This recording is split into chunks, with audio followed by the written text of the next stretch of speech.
ನಮಸ್ತೆ. ಆಚಾರ್ಯ ಸಂಸ್ಥೆಗೆ ಎಲ್ಲರಿಗೂ ಸ್ವಾಗತ. ಇಂದಿನ ಒಂದು ಸಂಚಿಕೆಯಲ್ಲಿ 2024ರಲ್ಲಿ ಬಂದಂತ ಇಂಡಿಯನ್ ಪಾಲಿಟಿ ಸಂಬಂಧಪಟ್ಟಂತಹ ಪ್ರಶ್ನೆಗಳನ್ನ ಮತ್ತೆ ಈ ಒಂದು ಸಂಚಿಕೆಯಲ್ಲಿ ನಾವು ಏನ್ ಮಾಡೋಣ, ಇವಾಗ ಮತ್ತೆ ಚರ್ಚೆಯನ್ನ ಮಾಡೋಣ. ಹಿಂದಿನ ಸಂಚಿಕೆಯಲ್ಲಿ ಕೂಡ ನಾವು ಡಿಸ್ಕಸ್ ಮಾಡಿದ್ವಿ, ಹೌದಾ? ಇಂಡಿಯನ್ ಪಾಲಿಟಿಕ್ಸ್ ಸಂಬಂಧಪಟ್ಟಂತಹ ಕೆಲವೊಂದು ಪ್ರಶ್ನೆಗಳನ್ನ ನಾವಿಲ್ಲಿ ಚರ್ಚೆ ಮಾಡಿದ್ವಿ. ಸೊ ಇವತ್ತಿನ ಒಂದು ಈ ಸಂಚಿಕೆಯಲ್ಲಿ ಏನ್ ಮಾಡೋಣ, ಮತ್ತೆ 2024ರಲ್ಲಿ ಬಂದಂತಹ ಇನ್ನೊಂದು ಪ್ರಶ್ನೆಯನ್ನು ತಗೊಂಡು ಚರ್ಚೆಯನ್ನ ಮಾಡೋಣ. ಸೊ ಇಲ್ಲಿ ಪ್ರಶ್ನೆಯನ್ನ ನೋಡಿ, ಏನಿದೆ ಪ್ರಶ್ನೆ? The growth of the cabinet system has practically resulted in the marginalization of the parliamentary supremacy elucidate. Question ನಾನು ನಿಮ್ಗೆ ಕನ್ನಡದಲ್ಲಿ ಏನಕ್ಕೆ ಕೊಡ್ತಾ ಇದ್ದೇನೆ ಅಂದ್ರೆ, ಆ ಪ್ರಶ್ನೆ ಬೇಡಿಕೆ ಕೂಡ ನಿಮ್ಗೆ ಏನಾಗ್ಬೇಕು ಇಲ್ಲಿ ಅರ್ಥ ಆಗುತ್ತೆ. ಯಾಕಂದ್ರೆ ಕೆಲವೊಂದು ಟೈಮ್ ಏನಾಗಿರುತ್ತೆ, ನಮ್ಗೆ ಉತ್ತರ ಗೊತ್ತಿರುತ್ತೆ ಆದ್ರೆ ಪ್ರಶ್ನೆ ಅರ್ಥ ಆಗೋದಿಲ್ಲ. ಸೊ ಅದಕ್ಕೆ ನಾನು ನಿಮ್ಗೆ ಆ ಪ್ರಶ್ನೆ ಹೇಗೆ ನಾವು ತಗೋಬಹುದು. ಫಾರ್ ಎಕ್ಸಾಂಪಲ್, ಮಾರ್ಜಿನಲೈಸೇಷನ್ ಅಂತ ಇದೆ ಅಂದ್ರೆ ಇವಾಗ ಏನಾಗ್ತಾ ಇದೆ, ಆ ಪಾರ್ಲಿಮೆಂಟರಿ ಸುಪ್ರೀಮಸಿ ಏನಿತ್ತಲ್ಲ ಅದಕ್ಕೆ ಏನಾಗ್ತಾ ಇದೆ, ಸೈಡ್ ಲೈನ್ ಆಗ್ತಾ ಇದೆ ಅಂತ ಈ ರೀತಿಯಾದಂತಹ ಒಂದು ಬೇಡಿಕೆಯನ್ನ ಕೇಳಿದೆ, ಹೌದಾ? ಸೊ ಸಚಿವ ಸಂಪುಟ ವ್ಯವಸ್ಥೆಯ ಬೆಳವಣಿಗೆಯು ಪ್ರಾಯೋಗಿಕವಾಗಿ ಸಂಸದೀಯ ಶ್ರೇಷ್ಠತೆಗೆ ಧಕ್ಕೆ ಉಂಟು ಮಾಡುತ್ತಿದೆ ಅಂತ ನಾನು ನಿಮ್ಗೆ ಮಾಡಿದ್ದೀನಿ, ಹೇಳಿದ್ದೀನಿ. ಅಂದ್ರೆ ಧಕ್ಕೆ ಉಂಟು ಮಾಡ್ತಾ ಇದೆ ಅಂದ್ಮೇಲೆ ಅದಕ್ಕೆ ಏನಾಗ ಸೈಡ್ ಲೈನ್ ಮಾಡ್ತಾ ಇದ್ದಾರೆ. ಯಾಕಂದ್ರೆ ಕ್ಯಾಬಿನೆಟ್ ಪವರ್ಫುಲ್ ಆಗ್ತಾ ಇದೆ. ಆ ಪಾರ್ಲಿಮೆಂಟರಿ ಸಿಸ್ಟಮ್ ಅಂತ ನಾವ್ ಏನ್ ಕರಿತೀವಲ್ಲ, ಸುಪ್ರೀಮಸಿ ಏನಿದೆ, ಯಾಕಂದ್ರೆ ಪಾರ್ಲಿಮೆಂಟ್ ಸುಪ್ರೀಂ. ಯಾಕಂದ್ರೆ ನಾವ್ ಏನೇ ಯಾವ್ದೊಂದು ಮಸೂದೆಗಳು ಇವಾಗ ಪಾರ್ಲಿಮೆಂಟ್ ಮುಂದೆ ಬಂದಾಗ ಏನಾಗುತ್ತೆ, ಚರ್ಚೆಗಳಾಗ್ಬೇಕು. ಆದ್ರೆ ಕೆಲವೊಂದು ಟೈಮ್ ಏನಾಗ್ಬಿಡುತ್ತೆ, ಆ ಕ್ಯಾಬಿನೆಟ್ ಡಿಸಿಷನ್ ತಗೊಳಕ್ ಪ್ರಾರಂಭ ಮಾಡಿದೆ. ಕ್ಯಾಬಿನೆಟ್ ಏನಾಗ್ತಾ ಇದೆ ಇವಾಗ ಮಚ್ ಮೋರ್ ಪವರ್ಫುಲ್ ಆಗ್ತಾ ಇದೆ. ಸೊ ಅದರಿಂದ ಏನಾಗ್ತಾ ಇದೆ, ಆ ಒಂದು ಶ್ರೇಷ್ಠತೆ ಯಾವುದು, ಸಂಸದೀಯ ಶ್ರೇಷ್ಠತೆಗೆ ಏನಾಗ್ತಾ ಇದೆ, ಅದು ಧಕ್ಕೆ ಉಂಟು ಮಾಡ್ತಾ ಇದೆ. ಇದು ಪ್ರಶ್ನೆ ಬೇಡಿಕೆ. ಸೊ ನಿಮ್ದು ವಿಧಾನ ಹೇಗಿರ್ಬೇಕು ಹಾಗಿದ ಮೇಲೆ ಉತ್ತರಿಸೋದು. ಭಾರತದಲ್ಲಿ ಸಚಿವ ಸಂಪುಟ ಬೆಳವಣಿಗೆಯನ್ನು ಚರ್ಚಿಸುವ ಮೂಲಕ ಅಂದ್ರೆ ಯಾವ ರೀತಿ ಬೆಳವಣಿಗೆ ಆಯಿತು, ಆ ಕ್ಯಾಬಿನೆಟ್ ಸಿಸ್ಟಮ್ ಅಂತ ನಾವೇನ್ ಕರಿತೀವಿ, ಮಂತ್ರಿಮಂಡಲ ಸಚಿವ ಸಂಪುಟ ಅಂತ ಕರಿತೀವಿ, ಅದು ಹೇಗೆ ಅಭಿವೃದ್ಧಿ ಆಗ್ತಾ ಬಂದಿದೆ ಅದರ ಬಗ್ಗೆ ಏನ್ ಮಾಡಿ ಇಲ್ಲಿ ಪೀಠಿಕೆಯಲ್ಲಿ ಏನ್ ಮಾಡ್ಬೇಕಾಗತ್ತೆ, ಇಲ್ಲಿ ಮೆನ್ಷನ್ ಮಾಡಿ. ಅದಾದ ನಂತರ ಸಚಿವ ಸಂಪುಟ ವ್ಯವಸ್ಥೆಯ ಬೆಳವಣಿಗೆಯು ಪ್ರಾಯೋಗಿಕವಾಗಿ ಸಂಸದೀಯ ಶ್ರೇಷ್ಠತೆಗೆ ಹೇಗೆ ಧಕ್ಕೆ ಉಂಟು ಮಾಡುತ್ತಿದೆ ಎಂದು ವಿವರಿಸಿ. ಅಂದ್ರೆ ಈ ಕ್ಯಾಬಿನೆಟ್ ಸಿಸ್ಟಮ್ ಏನಿದೆಯಲ್ಲ, ಇದೇನ್ ಮಾಡ್ತಾ ಇದೆ, ಪಾರ್ಲಿಮೆಂಟರಿ ಸುಪ್ರೀಮಸಿನ ಹೇಗೆ ಮಾರ್ಜಿನಲೈಸ್ ಮಾಡ್ತಾ ಇದೆ, ಹೇಗೆ ಸೈಡ್ ಲೈನ್ ಮಾಡ್ತಾ ಇದೆ, ಅದಕ್ಕೆ ಹೇಗೆ ಧಕ್ಕೆ ಉಂಟು ಮಾಡ್ತಾ ಇದೆ ಅನ್ನೋದ್ರ ಬಗ್ಗೆ ಏನ್ ಮಾಡಿ ವಿವರಣೆಯನ್ನು ನೀಡಿ. ಉಪಸಂಹಾರದಲ್ಲಿ ಸಂಸದೀಯ ಶ್ರೇಷ್ಠತೆಯ ಮಹತ್ವವನ್ನು ಉಲ್ಲೇಖಿಸುವ ಮೂಲಕ ನಿಮ್ಮ ಉತ್ತರವನ್ನ ಕೊನೆಗೊಳಿಸಿ. ಅಂದರೆ ಡೆಮಾಕ್ರಸಿದಲ್ಲಿ ಏನಾಗ್ಬೇಕು, ಇವಾಗ ಪಾರ್ಲಿಮೆಂಟರಿ ಸುಪ್ರೀಮಸಿ ಇರ್ಬೇಕು ಹೊರತು ಯಾವುದು ಕ್ಯಾಬಿನೆಟ್ ಸುಪ್ರೀಮಸಿ ಇರಬಾರ್ದು, ಹೌದಲ್ವಾ? ಅದನ್ನ ಅಂದ್ರೆ ಆ ಸಂಸದೀಯ ಶ್ರೇಷ್ಠತೆಯ ಮಹತ್ವವನ್ನ ಉಲ್ಲೇಖಿಸುವ ಮೂಲಕ ಏನ್ ಮಾಡಿ ನೀವು ನಿಮ್ಮ ಉತ್ತರವನ್ನ ಕೊನೆಗೊಳಿಸಿ. ಈ ರೀತಿಯಾದಂತ ಸ್ಟ್ರಕ್ಚರ್ ನಿಮ್ಮ ಆನ್ಸರ್ದಲ್ಲಿ ಇರಲಿ, ಹೌದಾ? ಸೊ ಹೀಗಾಗಿ ಪೀಠಿಕೆಯಲ್ಲಿ ಏನಿರಬೇಕು, ಅದರ ಒಂದು ಬೆಳವಣಿಗೆ ಕುರಿತು ನಾವು ಚರ್ಚೆಯನ್ನ ಮಾಡ್ಬೇಕು.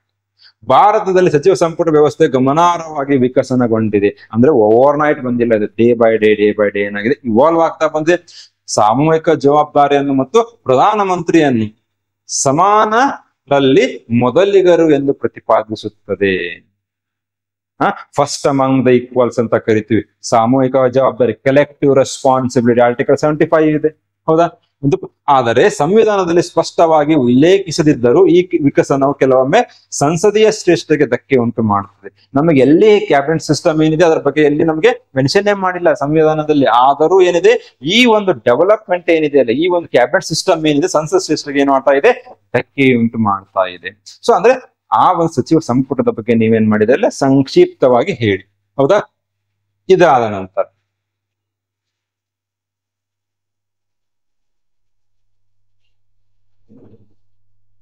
ಮುಖ್ಯ ಭಾಗ ಅಂದ್ರೆ ಆ ಒಂದು ಮುಖ್ಯ ಭಾಗದಲ್ಲಿ ಏನ್ ಮೆನ್ಷನ್ ಮಾಡ್ಬೇಕು ನೀವು, ಆ ಕ್ಯಾಬಿನೆಟ್ ಸಿಸ್ಟಮ್ ಪಾರ್ಲಿಮೆಂಟರಿ ಸುಪ್ರೀಮಸಿನ ಹೇಗೆ ಮಾರ್ಜಿನಲೈಸ್ ಮಾಡ್ತಾ ಇದೆ, ಹೇಗೆ ಸೈಡ್ ಲೈನ್ ಮಾಡ್ತಾ ಇದೆ, ಕ್ಯಾಬಿನೆಟ್ ಅನ್ನೋದು ಸಚಿವ ಸಂಪುಟ ಅನ್ನೋದು ಹೇಗೆ ಪ್ರಬಲವಾಗಿದೆ ಅನ್ನೋದನ್ನ ಏನ್ ಮಾಡಿ ಇಲ್ಲಿ ವಿವರಣೆಯನ್ನ ನೀಡಿ, ಹೌದಾ? ಫಸ್ಟ್ ಏನಿದೆ, ಅಧಿಕಾರದ ಕೇಂದ್ರೀಕರಣ, ಸೆಂಟ್ರಲೈಸೇಷನ್ ಆಫ್ ಪವರ್, ಎಲ್ಲಿ? ಕ್ಯಾಬಿನೆಟ್ ಅಲ್ಲಿ. ಸಂಪುಟ ವ್ಯವಸ್ಥೆ ಕೆಲವು ಮಂತ್ರಿಗಳಿಗೆ ನಿರ್ಧಾರ ತೆಗೆದುಕೊಳ್ಳುವ ಅಧಿಕಾರವನ್ನು ನೀಡಿ ಸಂಸತ್ತಿನ ಪಾತ್ರ ಮತ್ತು ಸಾಮೂಹಿಕ ಜವಾಬ್ದಾರಿಯನ್ನು ದುರ್ಬಲಗೊಳಿಸಿದೆ. ಆರ್ಟಿಕಲ್ 75 ಕಲೆಕ್ಟಿವ್ ರೆಸ್ಪಾನ್ಸಿಬಿಲಿಟಿ ಅಂತ ಹೇಳ್ತಾರೆ. ಅಂದ್ರೆ ಏನು ಕಲೆಕ್ಟಿವ್ ರೆಸ್ಪಾನ್ಸಿಬಿಲಿಟಿ ಅಂದ್ರೆ, ಫಾರ್ ಎಕ್ಸಾಂಪಲ್ ಇವಾಗ ಯಾವ್ದೋ ಒಂದು ಗವರ್ನಮೆಂಟ್ ಬಿಲ್ ಪಾಸ್ ಆಗಿರುತ್ತೆ, ಹೌದಾ? ಆ ಒಂದು ಗವರ್ನಮೆಂಟ್ ಬಿಲ್ ಇವಾಗ ವೋಟಿಂಗ್ ಬರುತ್ತೆ, ಅಲ್ಲಿ ಏನಾದ್ರೂ ಕಂಪ್ಲೀಟ್ ಆಗಿ ಆ ವೋಟಿಂಗ್ ಅಲ್ಲಿ ಸರ್ಕಾರದ ವಿರುದ್ಧ ವೋಟಿಂಗ್ ಆಗಿಬಿಟ್ರೆ ಏನಾಗುತ್ತೆ, ಅದರ ರೆಸ್ಪಾನ್ಸಿಬಿಲಿಟಿ. ಸರ್ಕಾರ ಏನಾಗುತ್ತೆ ಇಲ್ಲಿ ನಾವಲ್ಲಿ ರಿಸೈನ್ ಮಾಡುವಂತಹ ಒಂದು ಪರಿಸ್ಥಿತಿ ಬಂದ್ಬಿಡುತ್ತೆ. ಕಂಪ್ಲೀಟ್ ಸರ್ಕಾರ ಏನಾಗುತ್ತೆ, ಕೊಲ್ಯಾಪ್ಸ್ ಆಗಿಬಿಡುತ್ತೆ. ಅದ್ಯಾವುದು ಇದನ್ನ ಅಂದ್ರೆ ಆ ಕಲೆಕ್ಟಿವ್ ರೆಸ್ಪಾನ್ಸಿಬಿಲಿಟಿ ಅನ್ನೋದು ಏನಾಗ್ತಾ ಇದೆ ಇಲ್ಲಿ ಕಡಿಮೆ ಆಗ್ತಾ ಇದೆ. ಸಂಸತ್ತಿನ ಚರ್ಚೆ ಇಲ್ಲದೆ ಹೊರಡಿಸಿದ 2015 ಭೂಸ್ವಾಧೀನ ಸುಗ್ರೀವಾಜ್ಞೆಯು ಈ ಒಂದು ಕಾರ್ಯಾಂಗ ಪ್ರಾಬಲ್ಯಕ್ಕೆ ಕೈಗನ್ನಡಿಯಾಗಿ ಅಂದ್ರೆ ಎಕ್ಸಿಕ್ಯೂಟಿವ್ ಏನಾಗ್ತಾ ಇದೆ ಇಲ್ಲಿ ಪವರ್ಫುಲ್ ಆಗ್ತಾ ಇದೆ. 2015 ಭೂಸ್ವಾಧೀನ ಲ್ಯಾಂಡ್ ಅಕ್ವಿಸಿಷನ್ ಏನಾಗಿತ್ತು, ಒಂದು ಆರ್ಡಿನೆನ್ಸ್ ಬಂತು. ಯಾವುದೇ ರೀತಿಯಾದಂತ ಚರ್ಚೆ ಆಗ್ಲಿಲ್ಲ, ಅದ್ರ ಬಗ್ಗೆ ಚರ್ಚೆ ಆಗದೇನೆ ಏನಾಯ್ತು, ಇವಾಗ ಹಲವಾರು ರೀತಿಯಾದಂತಹ ಮಸೂದೆಗಳೇನಾಗ್ತಾ ಇದೆ ಇವಾಗ ಪಾಸ್ ಮಾಡ್ಲಾಗ್ತಾ ಇದೆ. ಇದು ಏನಾಗ್ತಾ ಇದೆ, ಆ ಪಾರ್ಲಿಮೆಂಟರಿ ಸುಪ್ರೀಮಸಿ, ಪಾರ್ಲಿಮೆಂಟ್ ಅಲ್ಲಿ ಏನಾಗುತ್ತೆ, ಯಾವುದೇ ಒಂದು ಮಸೂದೆ ಬಂದಾಗ ಏನಾಗುತ್ತೆ ಅದ್ರ ಬಗ್ಗೆ ಡಿಸ್ಕಸ್ ಆಗ್ಬೇಕು. ಅದರಲ್ಲಿ ಏನು ಲೋಪದೋಷಗಳಿದಾವೆ ಅದನ್ನೆಲ್ಲ ಸರಿಪಡಿಸ್ಬೇಕು. ಹೌದಾ, ಇದು ಯಾವುದೇ ರೀತಿಯಾದಂತ ಚರ್ಚೆ ಆಗದೇನೆ ಏನಾಗ್ತಾ ಇದಾವೆ, ಕೆಲವೊಂದು ಸುಗ್ರೀವಾಜ್ಞೆಗಳು ಇರ್ಬೋದು, ಕೆಲವೊಂದು ಮಸೂದೆಗಳು ಇರ್ಬೋದು, ಏನಾಗ್ತಾ ಇದೆ ಇವಾಗ ಜಾರಿ ಬರ್ತಾ ಇದ್ದಾವೆ. ಇದರಿಂದ ಪಾರ್ಲಿಮೆಂಟರಿ ಸುಪ್ರೀಮಸಿ ಏನಾಗುತ್ತೆ, ಕಡಿಮೆ ಆಗ್ತಾ ಬರುತ್ತೆ. ಕಡಿಮೆಯಾದ ಶಾಸಕಾಂಗದ ಚರ್ಚೆ ಅಂದರೆ ಇವಾಗ ನಾವು ಪಾರ್ಲಿಮೆಂಟ್ ಸೆಷನ್ ನಡೆಯುತ್ತಂದ್ರೆ ಚರ್ಚೆಗಳೇ ಆಗ್ತಾ ಇದೆ. ಆ ಪಾರ್ಲಿಮೆಂಟರಿ ಸಿಟ್ಟಿಂಗ್ ಅಂತ ನಾವ್ ಏನ್ ಕರಿತೀವಿ, ಆ ಟೈಮ್ದಲ್ಲೂ ಕೂಡ ಕಡಿಮೆ ಆಗ್ತಾ ಇದೆ. ಶಾಸಕಾಂಗ ಕಾರ್ಯಸೂಚಿಯ ಮೇಲಿನ ಸಚಿವ ಸಂಪುಟದ ನಿಯಂತ್ರಣವು ವಿವಾರದ ಸಂಸತ್ತಿನ ಚರ್ಚೆಯನ್ನು ಏನಾಗ್ತಾ ಇದೆ, ನಿರ್ಬಂಧಿಸುತ್ತಿದೆ. ಇದು ವಿಧಿ 107 ಅಡಿಯಲ್ಲಿ ವಿಚಾರಣಾತ್ಮಕ ಪ್ರಜಾಪ್ರಭುತ್ವವನ್ನು ದುರ್ಬಲಗೊಳಿಸುತ್ತದೆ.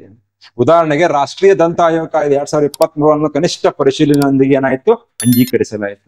ಆ ಶಾಸಕಾಂಗದಲ್ಲಿ ಆ ಒಂದು ಪಾರ್ಲಿಮೆಂಟ್ ಅಲ್ಲಿ ಡಿಸ್ಕಷನ್ನೇ ಕಡಿಮೆ ಆಗ್ತಾ ಇದೆ. ಯಾವುದೇ ರೀತಿಯಾದಂತ ಚರ್ಚೆಗಳು ಆಗದೇನೆ ಏನಾಗ್ತಾ ಇದೆ, ಇವಾಗ ಕೆಲವೊಂದು ಮಸೂದೆಗಳು ಅಂಗೀಕಾರವಾಗ್ತಾ ಇದೆ. ಅದರಲ್ಲಿ ಉದಾಹರಣೆ ಯಾವುದು, ರಾಷ್ಟ್ರೀಯ ದಂತ ಆಯೋಗ ಕಾಯ್ದೆ 2023 ಯಾವುದೇ ರೀತಿಯಾದಂತ ಒಂದು ಕನಿಷ್ಠ ಪರಿಶೀಲನೆಯೊಂದಿಗೆ.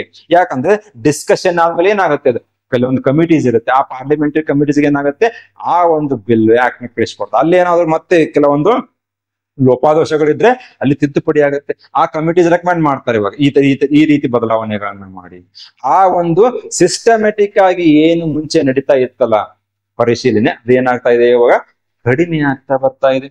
ಕಡಿಮೆಯಾದ ಸಂಸತ್ತಿನ ಅಧಿವೇಶನಗಳು, ಸಂಸತ್ತಿನ ಕೆಲಸ ದಿನಗಳು ಕಡಿಮೆಯಾಗುವುದರಿಂದ ಕಾರ್ಯಕಾರಿ ಮೇಲ್ವಿಚಾರಣೆ ಏನಾಗ್ತಾ ಇದೆ, ದುರ್ಬಲಗೊಳ್ತಾ ಇದೆ. ಅಧಿವೇಶನಗಳು ನಡೀತಾ ಇಲ್ಲ. ಅಧಿವೇಶನ ನಡೆಯದೇ ಇಲ್ಲ ಅಂದ್ರೆ ಏನಾಗುತ್ತೆ, ಚರ್ಚೆಗಳೇ ಆಗೋದಿಲ್ಲ.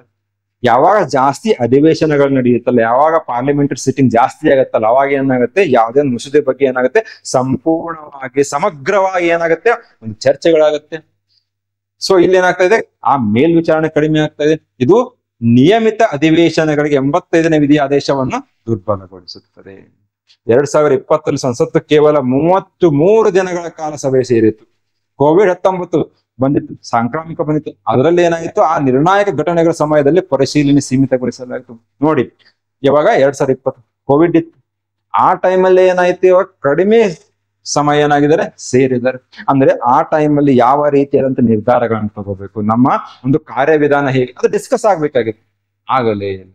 ಸೊ ಇದರಿಂದ ಏನಾಯ್ತು, ಈ ರೀತಿಯಾದಂತಹ ಡಿಸ್ಕಷನ್ ಆಗದೇ ಇದ್ದಾಗ ಏನಾಗುತ್ತೆ, ಆ ಕ್ಯಾಬಿನೆಟ್ ಏನಾಗುತ್ತೆ, ಸಚಿವ ಸಂಪುಟ ಏನಾಗುತ್ತೆ, ನಿರ್ಧಾರಗಳನ್ನು ತಗೊಳ್ತಾ ಬರುತ್ತೆ. ಸೊ ಅವಾಗ ಏನಾಗುತ್ತೆ, ಆ ಪಾರ್ಲಿಮೆಂಟರಿ ಸುಪ್ರೀಮಸಿ ಏನಾಗುತ್ತೆ, ಇವಾಗ ಸೈಡ್ ಲೈನ್ ಮಾರ್ಜಿನಲೈಸ್ಡ್ ಆಗ್ತಾ ಬರುತ್ತೆ. ಹೌದಾ, ಅದಾದ್ಮೇಲೆ ಸಂಸದೀಯ ಸಮಿತಿಯ ಮಿತಿಗಳು, ರೆಸ್ಟ್ರಿಕ್ಷನ್ಸ್ ಆಫ್ ದ ಕಮಿಟೀಸ್. ಸಮಿತಿಗಳ ಶಿಫಾರಸುಗಳು ಬದ್ಧವಾಗಿಲ್ಲ. ಇವಾಗ ಸಂಸದೀಯ ಸಮಿತಿ ಪಾರ್ಲಿಮೆಂಟರಿ ಕಮಿಟೀಸ್ ಇರುತ್ತೆ, ಅವರೊಂದು ಏನೋ ಇವಾಗ ಏನ್ ಮಾಡ್ತಾರೆ, ಅಡ್ವೈಸ್ ಕೊಡ್ತಾರೆ. ಈ ರೀತಿ ಬದಲಾವಣೆ ಅವು ಬೈಂಡಿಂಗ್ ಆಗಿರೋದಿಲ್ಲ, ಬದ್ಧವಾಗಿರೋದಿಲ್ಲ, ಅವು ಅಡ್ವೈಸ್ ಮಾತ್ರ ಆಗಿರುತ್ತೆ ಅವು. ಆದ್ದರಿಂದ ಕೆಲವೊಮ್ಮೆ ಸಚಿವ ಸಂಪುಟ ಸಮಿತಿಗಳ ಶಿಫಾರಸುಗಳನ್ನ ಏನ್ ಮಾಡಿಬಿಡ್ತಾರೆ, ಇವಾಗ ನಿರ್ಲಕ್ಷಣೆ ಮಾಡಿಬಿಡ್ತಾರೆ. ಉದಾಹರಣೆಗೆ 15ನೇ ಲೋಕಸಭೆಯಲ್ಲಿ 70% ಮಸೂದೆಗಳನ್ನ ಸಮಿತಿಗೆ ಪರಿಶೀಲನೆ ಮಾಡಲು ನೀಡಿದ್ದಾರೆ. ಅಂದ್ರೆ 15ನೇ ಲೋಕಸಭೆ ಏನಿತ್ತಲ್ಲ, ಅಲ್ಲೇನಾಗಿತ್ತು, ಯಾವುದೇ ಒಂದು ಮಸೂದೆಯನ್ನು ಪ್ರೆಸೆಂಟ್ ಮಾಡ್ತಾರೆ ಪಾರ್ಲಿಮೆಂಟ್ ಅಲ್ಲಿ. ಸೊ ಅವಾಗ ಏನಾಗುತ್ತೆ, 71% ಮಸೂದೆಗಳ ಏನಾಗಿತ್ತು, ಆ ಸಂಸದೀಯ ಸಮಿತಿಗಳ ಒಂದು ಪರಿಶೀಲನೆಗೆ ನೀಡಿದ್ರು. ಆದರೆ 16ನೇ ಲೋಕಸಭೆಯಲ್ಲಿ ಏನಾಗಿತ್ತು, ಕೇವಲ 25% ಮಸೂದೆಗಳನ್ನು ಮಾತ್ರ ಸಮಿತಿಗಳಿಗೆ ಪರಿಶೀಲನೆ ಮಾಡಲು ನೀಡಿದ್ದಾರೆ. ನೋಡಿ ಎಷ್ಟು ಡಿಕ್ರೀಸ್ ಆಯ್ತು, 71 ಇಂದ 25%. ಸೊ ಇದರಿಂದ ಏನಾಗುತ್ತೆ, ಅವಾಗ ಆ ಒಂದು ಸಮಿತಿಯ ಏನ್ ವಿಚಾರಣೆ ಮಾಡ್ತಾ ಇದ್ರಲ್ಲ, ಪರಿಶೀಲನೆ ಮಾಡ್ತಾ ಇದ್ರಲ್ಲ, ಅವ್ರು ಏನ್ ಮಾಡ್ತಾರೆ, ಅಲ್ಲಿ ಎಕ್ಸ್ಪರ್ಟ್ಸ್ ಇರ್ತಾರೆ. ಅವ್ರು ಏನ್ ಮಾಡ್ತಾರೆ, ಆ ಮಸೂದೆಗಳಲ್ಲಿ ಏನು ಲೋಪದೋಷಗಳಿರುತ್ತೆ, ಇದನ್ನ ನಾವು ಹೇಗೆ ಸರಿಪಡಿಸಬಹುದು ಅಂತ ಗವರ್ನಮೆಂಟ್ ಹೇಳ್ಕೊಡ್ತಾರೆ, ಅಡ್ವೈಸ್ ಮಾಡ್ತಾರೆ.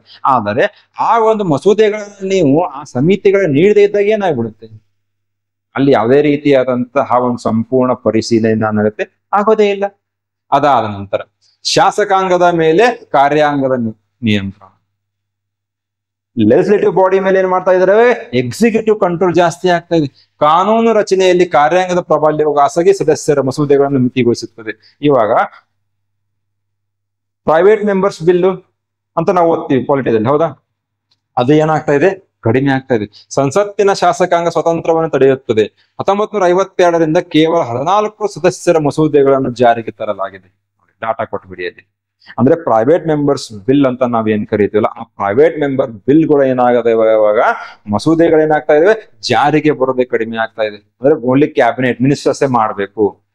ಸೊ ಇದರಿಂದ ಏನಾಗುತ್ತೆ, ಆ ಪಾರ್ಲಿಮೆಂಟರಿ ಸುಪ್ರೀಮಸಿ ಯಾರು ಗವರ್ನಮೆಂಟ್ ಪರವಾಗಿಲ್ಲ, ಇವಾಗ ಯಾರೋ ಬೇರೆ ಪಾರ್ಟಿ ಇದಾವ್ರು ಇದಾರೆ, ಅವ್ರು ಯಾವ್ದೊಂದು ಮಸೂದೆ ತಗೊಂಡ್ಬಂದ್ರು, ಪಾಸೇ ಆಗೋದಿಲ್ಲ. ಸೊ ಈ ರೀತಿ ಆಗಬಾರ್ದು. ಇವಾಗ ಏನಾಗುತ್ತೆ, ಈ ರೀತಿ ಆಗೋದ್ರಿಂದ ಕ್ಯಾಬಿನೆಟ್ ಏನಾಗುತ್ತೆ, ಪ್ರಾಬಲ್ಯವಾಗುತ್ತೆ. ಆ ಒಂದು ಸಂಸದೀಯ ಪ್ರಾಬಲ್ಯ ಏನಾಗುತ್ತೆ, ಕಡಿಮೆ ಆಗ್ತಾ ಬರುತ್ತೆ. ಯಾವಾಗ ಸಂಸದೀಯ ಪ್ರಾಬಲ್ಯ ಕಡಿಮೆ ಆಗುತ್ತಲ್ಲ, ಇದು ಎದರ ಮೇಲೆ ಪರಿಣಾಮ ಬೀರುತ್ತೆ, ಪ್ರಜಾಪ್ರಭುತ್ವದ ಮೇಲೆ ಪರಿಣಾಮ ಬೀರುತ್ತೆ. ಹೌದು ತಾನೆ? ಸೊ ಇದೇ ಕ್ವಶನ್ ಅವ್ರು ಏನ್ ಮಾಡಿದ್ದಾರೆ, ಇದನ್ನೇ ಕೇಳಿದ್ದಾರೆ. ಹೇಗೆ ಏನು the growth of the cabinet system, ಆ ಕ್ಯಾಬಿನೆಟ್ ಯಾವಾಗ ಪವರ್ಫುಲ್ ಆಗ್ತಾ ಇದೆಯಲ್ಲ, ಅವಾಗ ಏನಾಗ್ತಾ ಇದೆ, ಪಾರ್ಲಿಮೆಂಟರಿ ಸುಪ್ರೀಮಸಿ, ಆ ಒಂದು ಸಂಸದೀಯ ಪ್ರಾಬಲ್ಯ ಏನಾಗ್ತಾ ಇದೆ, ಕಡಿಮೆ ಆಗ್ತಾ ಇದೆ. ಸೊ ಇದನ್ನೇ ಎಕ್ಸ್ಪ್ಲೈನ್ ಮಾಡಿ, ಹೌದಾ? ಇದಾದ ನಂತರ ಉಪಸಂಹಾರದಲ್ಲಿ ಏನಿರ್ಬೇಕು, ಆ ಒಂದು ಸಂಸದೀಯ ಶ್ರೇಷ್ಠತೆ ಹೇಗಿರ್ಬೇಕು, ಅದರ ಮಹತ್ವವನ್ನು ತಿಳಿಸ್ಕೊಡಿ. ಸಂಪುಟ ವ್ಯವಸ್ಥೆಯು ಅಧಿಕಾರದ ವ್ಯಾಖ್ಯಾನವನ್ನು ಬದಲಾಯಿಸಿದ್ದರೂ ಅವಿಶ್ವಾಸ ನಿರ್ಣಯ ಮತ್ತು ಗೊತ್ತುವಳಿ, ಆರ್ಟಿಕಲ್ 75 ನಿಬಂಧನೆಗಳಿಂದ ಸಂಸತ್ತಿನ ಶ್ರೇಷ್ಠತೆಯನ್ನು ಸಾಂವಿಧಾನಿಕವಾಗಿ ರಕ್ಷಿಸಲಾಗಿದೆ. ಹೌದು, ಸಚಿವ ಸಂಪುಟ ಏನಾಗಿದೆ, ಇವಾಗ ಅದರ ಡೆಫಿನೇಷನ್ ಚೇಂಜ್ ಆಗಿದೆ. ಸಚಿವ ಸಂಪುಟ ಪ್ರಾಬಲ್ಯವಾಗಿದೆ, ಆದರೂ ಕೂಡ ನೋ ಕಾನ್ಫಿಡೆನ್ಸ್ ಮೋಷನ್ ಇರಬಹುದು, ಕಲೆಕ್ಟಿವ್ ರೆಸ್ಪಾನ್ಸಿಬಿಲಿಟಿ ಅನ್ನೋದಿರ್ಬೋದು. ಅದರಿಂದ ಏನಾಗಿದೆ, ಇನ್ನು ನಿಬಂಧನೆಗಳಿಂದ ಸಂಸತ್ತಿನ ಶ್ರೇಷ್ಠತೆ ಸಾಂವಿಧಾನಿಕವಾಗಿ ನಾವೇನ್ ಮಾಡಿದೀವಿ, ಇನ್ನು ಅದಕ್ಕೆ ರಕ್ಷಣೆಯನ್ನು ನೀಡಲಾಗಿದೆ.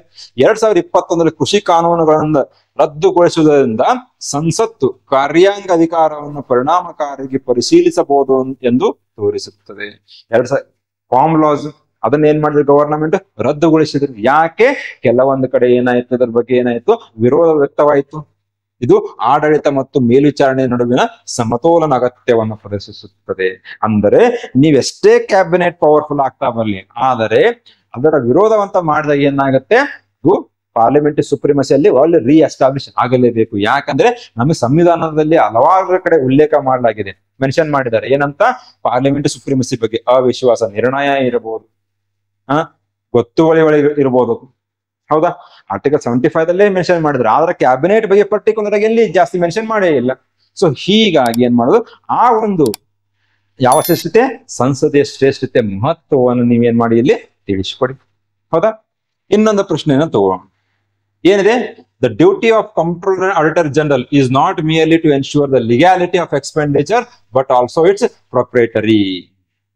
ಮಹಾನಿಯಂತ್ರಕ ಮತ್ತು ಲೆಕ್ಕಪಡಿಸುವ ಕರ್ತವ್ಯ ವೆಚ್ಚದ ಕಾನೂನುಬದ್ಧತೆಯನ್ನು ಖಚಿತಪಡಿಸಿಕೊಳ್ಳುವುದು ಮಾತ್ರವಲ್ಲ, ವೆಚ್ಚ ನಿಷ್ಠತೆಯನ್ನು ಪರಿಶೀಲನೆ ಮಾಡುವುದು ಆಗಿದೆ. ಅಂದರೆ ಇವಾಗ CAG ಏನ್ ಮಾಡ್ತಾರೆ, ಆ ಒಂದು ಆಡಿಟ್ ಮಾಡ್ತಾರೆ, ಕಾನೂನು ಬದ್ಧತೆ ಅದೊಂದು ಕರೆಕ್ಟ್ ಆಗಿ ಲೀಗಲ್ ಆಗಿ ಸ್ಪೆಂಡ್ ಮಾಡಿದ್ದಾರೆ. ಅದ್ರ ಜೊತೆ ಅದು ಅಲ್ಲ, ಅದ್ರ ಜೊತೆಗೆ ಏನಿರುತ್ತೆ, ಮತ್ತೆ ಅದು ಕರೆಕ್ಟ್ ಆಗಿ ಎಲ್ಲಿ ಸ್ಪೆಂಡ್ ಆಗಿದೆ, ಅಷ್ಟು ಸ್ಪೆಂಡ್ ಮಾಡಬಹುದಿತ್ತ, ಆ ನಿಷ್ಠತೆಯನ್ನು ಕೂಡ ಏನ್ ಮಾಡ್ತಾರೆ ಅವರು, ವಿಚಾರಣೆ ಮಾಡ್ಬೇಕು. ಏನಾಗಿದೆ, 150 ವರ್ಡ್ಸ್. ಮಹಾನಿಯಂತ್ರಕ ಮತ್ತು ಲೆಕ್ಕ ಪರಿಶೋಧಕ ಕರ್ತವ್ಯ ವೆಚ್ಚದ ಕಾನೂನು ಬದ್ಧತೆಯನ್ನು ಖಚಿತಪಡಿಸಿಕೊಳ್ಳುವುದು ಮಾತ್ರವಲ್ಲದೆ ವೆಚ್ಚ ನಿಷ್ಠತೆಯನ್ನು ಪರಿಶೀಲನೆ ಮಾಡುವುದು ಆಗಿದೆ. ಎರಡು ಕೆಲಸಗಳನ್ನ ಅವ್ರು ಮಾಡ್ಬೇಕು. ಒಂದು ಲಿಗ್ಯಾಲಿಟಿನ ಚೆಕ್ ಮಾಡ್ಬೇಕು, ಸ್ಪೆಂಡಿಂಗ್, ಅದ್ರ ಜೊತೆಗೆ ಆ ಪ್ರಾಪರ್ಟಿ ಏನ್ ಮಾಡ್ಬೇಕು, ಅವರು ಇಲ್ಲಿ ಪರಿಶೀಲನೆ ಮಾಡ್ತಕ್ಕದ್ದು.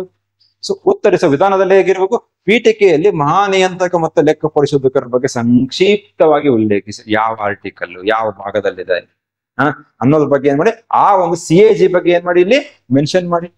ನಂತರ ಮುಖ್ಯ ಭಾಗದಲ್ಲಿ ವೆಚ್ಚದ ಕಾನೂನು ಬದ್ಧತೆ ಮತ್ತು ವೆಚ್ಚದ ನಿಷ್ಠತೆ ಎರಡನ್ನು ನೀವೇನ್ ಮಾಡಿ, ಅಂದ್ರೆ ಪ್ರಾಪರ್ಟಿ ಬಗ್ಗೆ ಮೆನ್ಷನ್ ಮಾಡಿ, ಮತ್ತೆ ಅದರದ್ದು ಲಿಗ್ಯಾಲಿಟಿ ಬಗ್ಗೆನು ಮೆನ್ಷನ್ ಮಾಡಿ.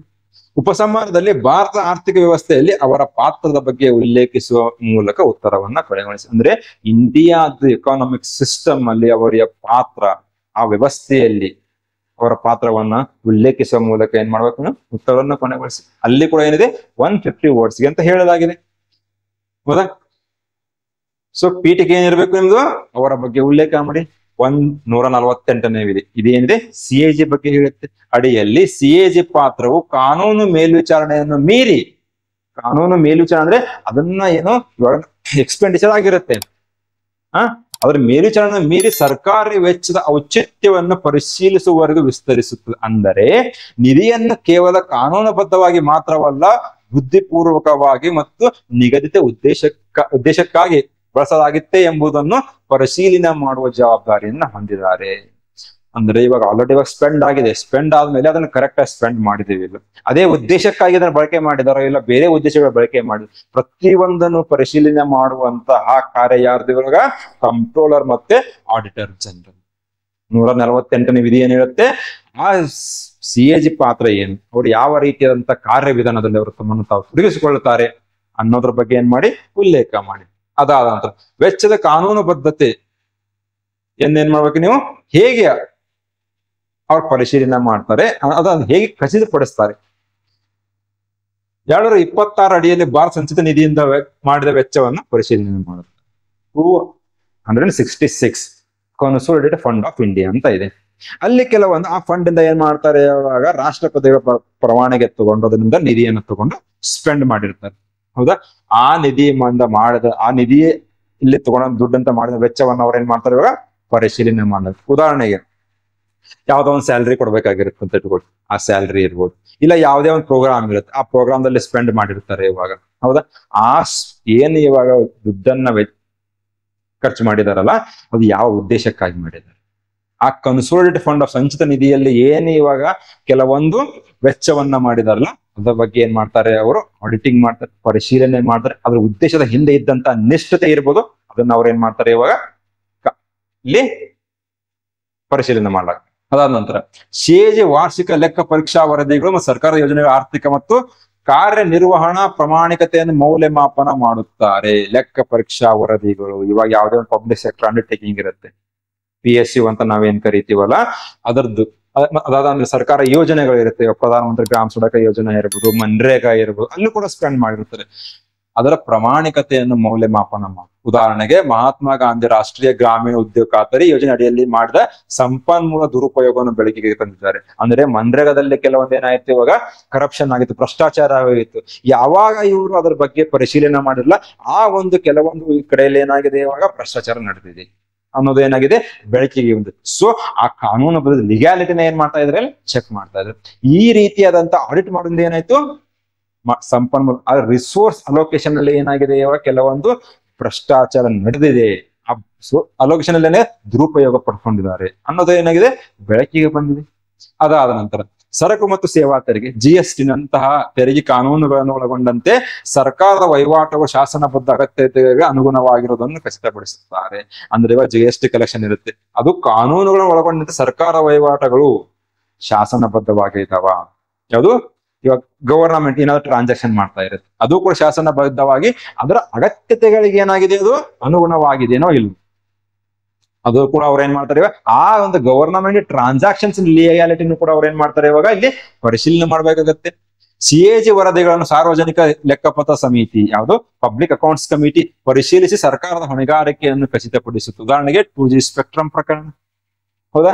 ಇವಾಗ CAG ಮಾಡಿದಂತ ಏನಾಗುತ್ತೆ, ಅದನ್ನ ಪಬ್ಲಿಕ್ ಅಕೌಂಟ್ಸ್ ಕಮಿಟಿ ಸಾರ್ವಜನಿಕ ಲೆಕ್ಕಪತ್ರ ಸಮಿತಿ ಕೂಡ ಏನ್ ಮಾಡ್ತಾರೆ ಇವಾಗ ಅಲ್ಲಿ ಪರಿಶೀಲನೆ ಮಾಡಿ. ಇದಾದ ನಂತರ ಏನಾಗುತ್ತೆ, ಸರ್ಕಾರದ ಒಂದು ಜವಾಬ್ದಾರಿ ಹೊಣೆಗಾರಿಕೆ ಏನಾಗುತ್ತೆ ಇಲ್ಲಿ ಇನ್ನೂ ಹೆಚ್ಚಾಗತ್ತೆ. ಯಾವುದು? ಉದಾಹರಣೆ 2G ಸ್ಪೆಕ್ಟ್ರಮ್ ಪ್ರಕರಣ, ಇದರಲ್ಲಿ ಯಾವ ರೀತಿಯಾದಂತ ಒಂದು ಭ್ರಷ್ಟಾಚಾರ ಆಗಿದೆ ಅಂತ ಹೊರಗಡೆ ಬಂದಿದೆ. ಎಲ್ಲಿಂದ? ಅದೇ CAG ಆ ಒಂದು ಕಾನೂನು ಬದ್ಧತೆಯನ್ನ ಪರಿಶೀಲನೆ ಮಾಡಿದಾಗ ಏನಾಯ್ತು, ನಮ್ಗೆ ಗೊತ್ತಾಯ್ತು ಇದರಲ್ಲಿ ಏನೊಂದು ಹಗರಣಗಳಾಗಿದ್ದಾವೆ ಅನ್ನೋದು. ಹೌದಾ? ಇಲ್ಲಿ ಕಾನೂನು ಬದ್ಧತೆಯನ್ನು ಕೂಡ ಅವ್ರು ಏನ್ ಮಾಡ್ತಾ ಇದ್ದಾರೆ, ನೋಡ್ಕೊಳ್ತಾ ಇದೆ. ಅದರ ಜೊತೆಗೆ ಆ ವೆಚ್ಚದ ನಿಷ್ಠತೆ ಪರಿಶೀಲನೆ ಕೂಡ ಅವರು ಮಾಡ್ತಾರೆ. ಸಾರ್ವಜನಿಕ ಹಣ ಸರಿಯಾಗಿ ವೆಚ್ಚವಾಗಿದೆ ಎಂದು ಖಚಿತಪಡಿಸಿಕೊಳ್ಳಲು CAG ಪ್ರಮುಖ ಯೋಜನೆಗಳ ಲೆಕ್ಕ ಪರಿಶೋಧನೆ ಮಾಡುತ್ತಾರೆ. ಅಂದ್ರೆ ಇವಾಗ ಯಾವ್ದೋ ಒಂದು ಪ್ರೋಗ್ರಾಮ್ ಇರುತ್ತೆ, ಆ ಪ್ರೋಗ್ರಾಮ್ ನಲ್ಲಿ ಏನಾಗುತ್ತೆ, ದುಡ್ಡನ್ನ ಏನ್ ಮಾಡಿದ್ದಾರೆ ಇವಾಗ ಯೂಸ್ ಮಾಡಿರ್ತಾರೆ, ಬಳಕೆಯನ್ನ ಮಾಡಿರ್ತಾರೆ, ವೆಚ್ಚ ಖರ್ಚು ಮಾಡಿರ್ತಾರೆ. ಆದರೆ ಆ ಸಾರ್ವಜನಿಕರ ಹಣ, ಯಾಕಂದ್ರೆ ನಾವು ಟ್ಯಾಕ್ಸ್ ಪೇ ಮಾಡಿರ್ತೀವಿ, ಅದು ಸರಿಯಾದ ಉದ್ದೇಶ ಹಿಂದಿದ್ದಂತ ಉದ್ದೇಶ, ಆ ಉದ್ದೇಶಕ್ಕಾಗಿ ಮಾತ್ರ ಬಳಕೆ ಆಗಿದೆಯೇನು, ಇಲ್ಲ ಅದ್ರಲ್ಲಿ ಏನಾದ್ರೂ ಭ್ರಷ್ಟಾಚಾರ ಆಗಿದೆಯೇನು ಅನ್ನೋದನ್ನು ಕೂಡ ಅವ್ರು ಏನ್ ಮಾಡ್ತಾರೆ ಇಲ್ಲಿ ಲೆಕ್ಕ ಪರಿಶೋಧನೆ ಮಾಡ್ತಾರೆ.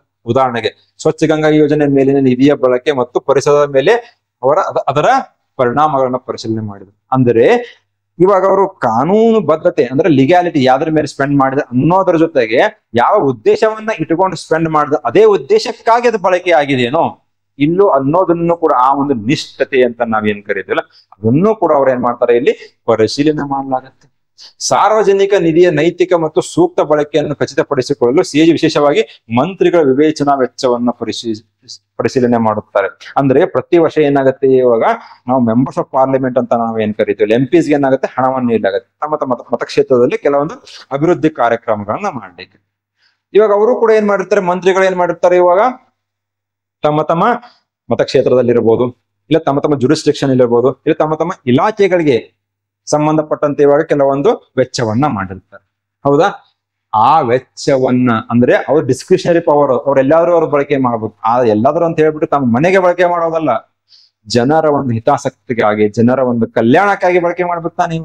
ವಿಶೇಷ ಒಂದು ವಿವೇಚನಾ ವೆಚ್ಚವನ್ನು ಕೂಡ ಅವ್ರು ಏನ್ ಮಾಡ್ತಾರೆ, ಇವಾಗ ಪರಿಶೀಲನೆ ಮಾಡ್ತಾರೆ. ಯಾರು? ಸಿಎಜಿ. ಹೌದಾ?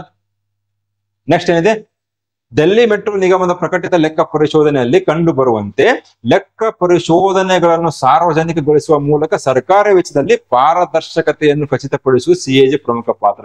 ಡೆಲ್ಲಿ ಮೆಟ್ರೋ ಅಲ್ಲಿ ಏನಾಗಿತ್ತು, ಕೆಲವೊಂದು ಇವಾಗ ಅಲ್ಲಿ ಆಡಿಟಿಂಗ್ ಮಾಡಿಬಿಟ್ಟು ಲೆಕ್ಕ ಪರಿಶೋಧನೆ ಮಾಡಿದ ನಂತರ ಏನಾಯ್ತು, ಆ ಒಂದು ದಾಖಲೆಗಳನ್ನ ಅವ್ರು ಏನ್ ಮಾಡಿದ್ರು, ಇವಾಗ ಪಬ್ಲಿಕ್ ಡೊಮೇನ್ಗೆ ಬಿಟ್ಬಿಟ್ರು, ಜನರಿಗೆ ತೋರಿಸಿದ್ರು. ನೋಡಿ ಈ ತರ, ಇದರಿಂದ ಏನಾಗುತ್ತೆ, ಇವಾಗ ಟ್ರಾನ್ಸ್ಪರೆನ್ಸಿ, ಪಾರದರ್ಶಕ ಜಾಸ್ತಿ ಆಗುತ್ತೆ.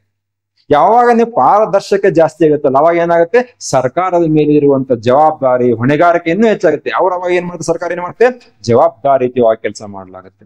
ಆ ಮಂತ್ರಿಗಳು ಇರಬಹುದು, ಇಲ್ಲ ಎಂಪಿಸ್ ಇರ್ಬೋದು, ಇಲ್ಲ ಈ ತರ ನಮ್ಗೆ ಆಡಿಟಿಂಗ್ ಆಗುತ್ತೆ, ಪರಿಶೀಲನೆಗಳಾಗ್ತವೆ.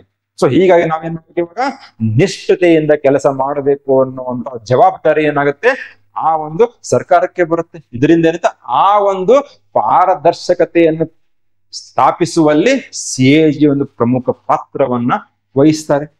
ಇದಾದ ನಂತರ ದಕ್ಷ ಸಂಪನ್ಮೂಲ ಬಳಕೆಯನ್ನು ಖಚಿತಪಡಿಸಿಕೊಳ್ಳಲು ಮತ್ತು ವ್ಯರ್ಥವಾಗುವುದನ್ನು ತಡೆಗಟ್ಟಲು ಸಾರ್ವಜನಿಕ ವಲಯದ ಸಂಸ್ಥೆಗಳನ್ನು ಲೆಕ್ಕ ಪರಿಶೋಧನೆ ಮಾಡಲಾಗುತ್ತೆ. ಇವಾಗ ಯಾವುದೇ ಒಂದು ಡಿಪಾರ್ಟ್ಮೆಂಟ್ ಇರುತ್ತೆ, ಅದು ಸುಮ್ಮನೆ ಖರ್ಚು ಮಾಡ್ತಾ ಇರ್ತಾರೆ. ಯಾವುದು? ವ್ಯರ್ಥವಾಗುವುದನ್ನು ತಡೆಗಟ್ಟಬೇಕು. ಅದಕ್ಕೆ ಏನ್ ಮಾಡ್ತಾರೆ, ಸಾರ್ವಜನಿಕ ವಲಯ ಸಂಸ್ಥೆಗಳು, ಪಬ್ಲಿಕ್ ಸೆಕ್ಟರ್ ಅಂಡರ್ಟೇಕಿಂಗ್ಸ್ ಅಂತ ನಾವೇನ್ ಕರಿತೀವಲ್ಲ, ಅಂದ್ರೆ ಸರ್ಕಾರದ ಅಡಿಯಲ್ಲಿ ಕೆಲಸ ಮಾಡುವಂತ ಕೆಲವೊಂದು ಕಂಪನೀಸ್ ಇರುತ್ತೆ, ಅದರ ಲೆಕ್ಕ ಪರಿಶೋಧನೆಗಳನ್ನು ಕೂಡ ಮಾಡಲಾಗ್ತದೆ. ಉದಾಹರಣೆಗೆ ಏರ್ ಇಂಡಿಯಾದ ಲೆಕ್ಕ ಪರಿಶೋಧನೆಯ ಹಣಕಾಸಿನ ದುರುಪಯೋಗವನ್ನು ಬಹಿರಂಗಪಡಿಸಿತು ಮತ್ತು ಸರಿಪಡಿಸುವ ಕ್ರಮಗಳನ್ನು ಕೂಡ ಸೂಚನೆ ಮಾಡಲಾಯಿತು. ಅಂದ್ರೆ ಏರ್ ಇಂಡಿಯಾದಲ್ಲಿ ಕೆಲವೊಂದು ಏನಾಗಿತ್ತು, ಇವಾಗ ಕರಪ್ಷನ್ ಆಗುತ್ತೆ. ಆ ಕರಪ್ಷನ್ ಹೇಗೆ ತಡೆಗಟ್ಟಬೇಕು, ಅದನ್ನ ಬಹಿರಂಗ ಮಾಡಿ ಹೇಗೆ ತಡೆಗಟ್ಟಬೇಕು ಅನ್ನೋದಕ್ಕೂ ಕೂಡ ಅವ್ರು ಏನ್ ಮಾಡಿದ್ದಾರೆ, ಕ್ರಮಗಳನ್ನ ಸೂಚಿಸಿದ್ರು. ಅಂದ್ರೆ ಸರ್ಕಾರದ ಹಣ ಏನಿರುತ್ತೆ ಅದು ಜನರ ಹಣ ಇರುತ್ತೆ, ಅದು ಸರಿಯಾಗಿ ಏನಾಗ್ಬೇಕು, ಬಳಕೆ ಆಗ್ಬೇಕು ಅನ್ನೋದನ್ನ ಅವ್ರು ಏನ್ ಮಾಡ್ತಾ ಇದ್ದಾರೆ ಇಲ್ಲಿ. ಅಂದ್ರೆ ಪ್ರಶ್ನೆ ಬೇಡಿಕೆ ಏನಿತ್ತು,